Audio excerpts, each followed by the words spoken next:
Jadi nggak bisa langsung misalnya tanaman cabai ditanam di situ besok pasti layu gitu. Kayak susah untuk tumbuhnya kalau ditanam secara langsung. Jadi biasanya kami di situ menggunakan media tanam lagi sementara. Tapi kami perlahan ingin memperbaiki jenis tanah yang ada di sekolah seperti itu.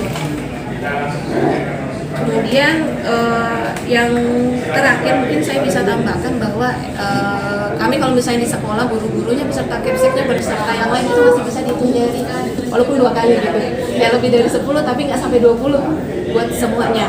Jadi kami walaupun masih muda, biasanya kan kami muda, tapi memang harus kerjanya itu 2 sampai 3 kali lagi. Misalnya mungkin ibu bosan lihat saya di sini karena memang yang bisa aktif ya seperti ini.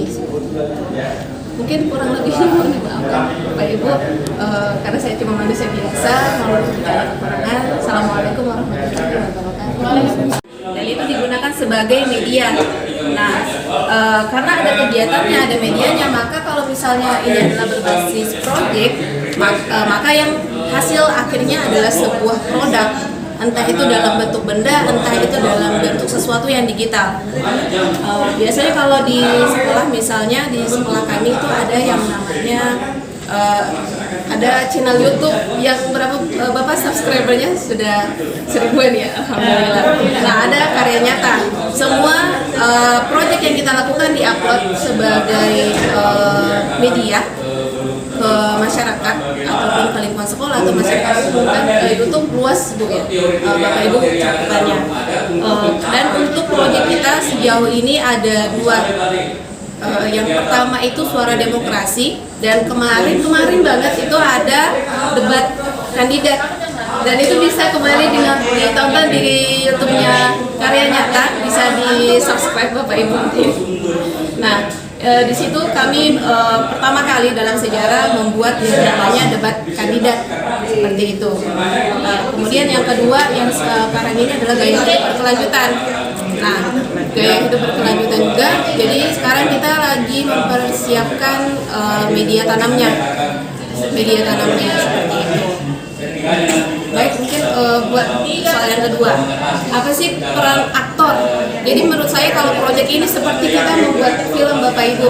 Jadi ada direkturnya, ada sutradaranya, ada penulis naskahnya, dan ada yang aktif di dalam. Ada aktris, ada aktornya, ada pemeran pembantunya, ada stuntman-nya. Nah, jadi misalnya yang pertama peran kepala sekolah kita anggap di sini sebagai direkturnya, sebagai direktur yang pertama. Jadi tugasnya adalah sebagai pencetus, pengawas, pembangun komunikasi antara guru, orang tua maupun peserta didik mengenai kegiatan P5 tersebut. Jadi yang mendirect semuanya itu adalah kepala sekolah. Walaupun misalnya naskahnya juga pada dasarnya berawal dari proyek P5 ini, itu adalah naskahnya. Yang menjadi director adalah kepala sekolah, seperti itu. Yang kedua peran guru sebagai fasilitator. Di sini saya sebagai sutradaranya. Jadi yang membantu siapa sih yang nanti akan menjadi aktornya, bagaimana sih nanti take actionnya di lapangan seperti itu. Yang ketiga peran murid. Nah, peran murid ini sebagai aktrisnya, sebagai aktornya, sebagai stuntman-nya seperti itu. Jadi yang dan murid di sini boleh improvisasi dan boleh memberi masukan kepada sutradaranya, gimana sih kalau misalnya gerakannya gini aja, gimana sih kalau misalnya proyek kita seperti ini aja Bapak Ibu, mengikuti